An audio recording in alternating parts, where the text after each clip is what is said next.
भारत की यात्रा में सबका स्वागत है एक बार फिर से।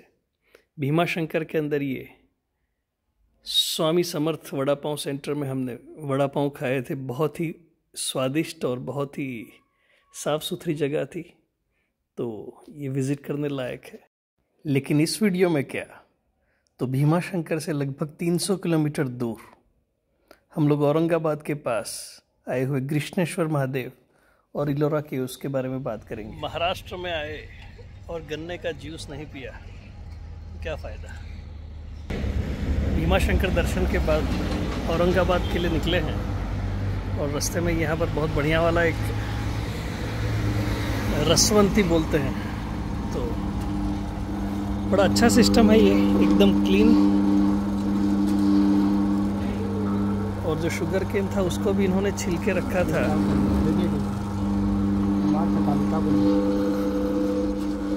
बड़ा साफ सुथरा सा जगह है, बढ़िया वाला जूस आ चुका है और इसको पिया जाएगा। दीदी एकदम स्माइल करते हुए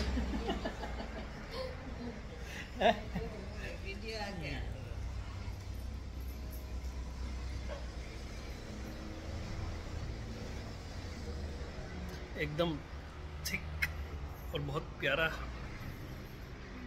जूस है। ये भैया इनका ही खेत है, आजू बाजू में जितनी भी ज़मीन दिख रही है वो सारी इनकी है, इसके अंदर ही रखते हैं।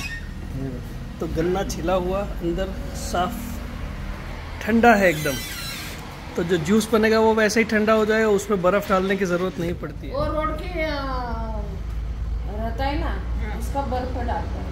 हाँ, घट था, एकदम घट था, अच्छा लगा। पूना वाले यहाँ से पी के जाता है, तो अच्छा, से इधर आता है बराबर, और फिर पी के जाता है। अरे वाह, तो ये अच्छी जगह है। ये सब जगह का अपनी होती है।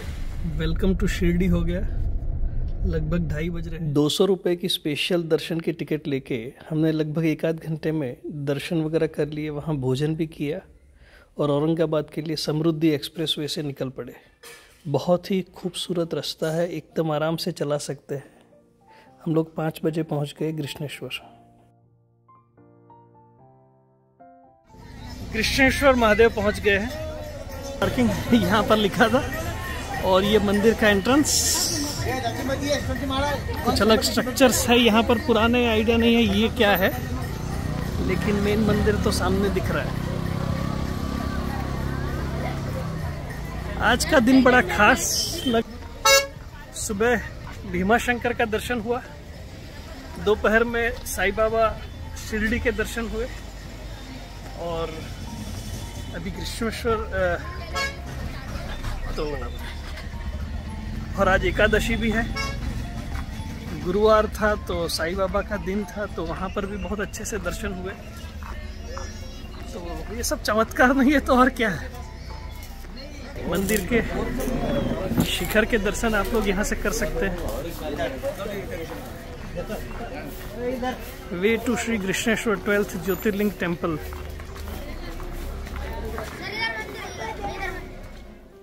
हमने बहुत अच्छे से दर्शन किए। यहाँ पुरुष दर्शनार्थियों को ऊपर के जो वस्त्र होते हैं, शर्ट बनियान, उसको निकाल करके दर्शन। हमारे दर्शन के दौरान लगभग 20-25 लोग होंगे मंदिर में। तो अच्छे से दर्शन करने के बाद बाहर एक शॉप पे बैठ के हमने शांति से चाय पिया और बाजू में ही गेस्ट हाउस में रुक गए।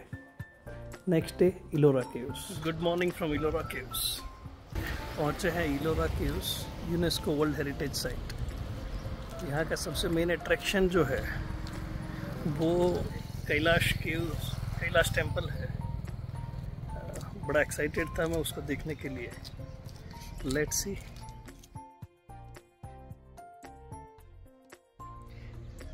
इलोरा केव्स एंट्रेंस के बाद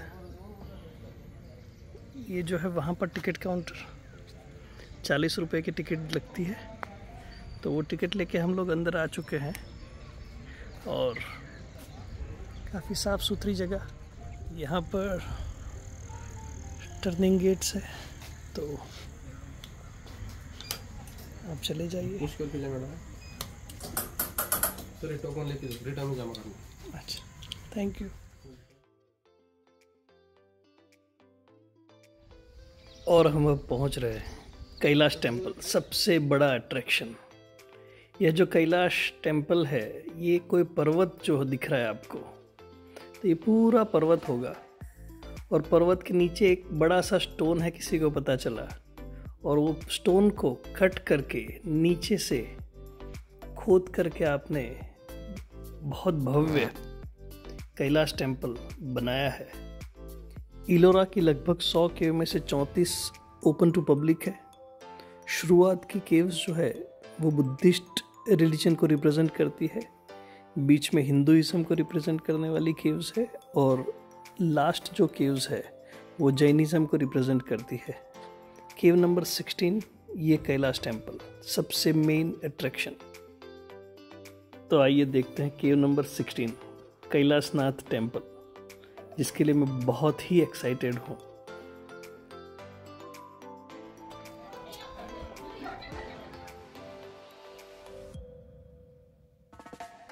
एंट्रेंस के अंदर बहुत ही खूबसूरत कार्विंग किया हुआ, अंदर जाते ही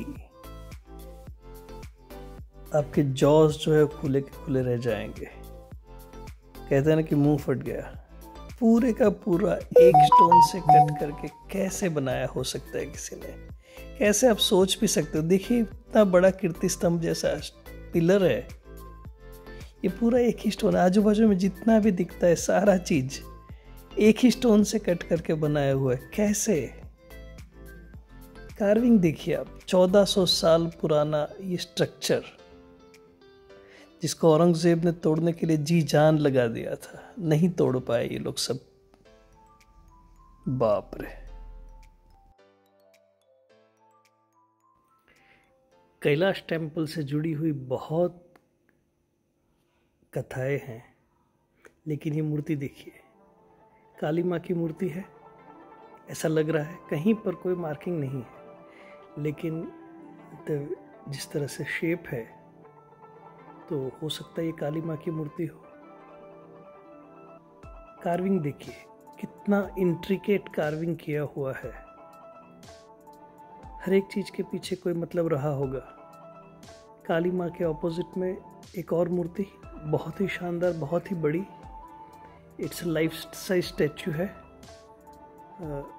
और पता नहीं चल रहा है कि ये किसकी मूर्ति होगी। तो मुझे एक बात का दुख है कि गवर्नमेंट को ये एफर्ट लगाना चाहिए कि जहाँ जहाँ उनको आइडिया है कि ये कौन सी प्रतिमा है, तो वहाँ पर कुछ इंडिकेशन, कुछ लिखा हुआ होने से दर्शक को मज़ा आएगा। खैर चलो अभी मेन मंदिर में चलते हैं। तो आइए स्टेयर से ऊपर चलते हैं, मोस्टली मेन टेम्पल वहाँ पर है। तो ये हुआ आपका मेन मंदिर का एंट्रेंस, वहाँ शिव जी विराजमान। कैलाशनाथ टेम्पल है इसका नाम एक्चुअली, कैलाश के नाथ, कैलाश जहाँ जिनका घर है वह। ये हुए भोले बाबा का शिवलिंग, जय भोले। शिवलिंग के बाहर के हॉल में देखिए इतना इंट्रिकेट कार्विंग है, by God. I am sure उनको ये पसंद नहीं आया होगा। जैसे कि ये मूर्ति देखिए, अब यहाँ पर मस्तिष्क जो है वो तोड़ दिया गया है। शंकर भगवान की प्रतिमा है ये, नंदी है, शंकर भगवान खुद बैठे हुए हैं।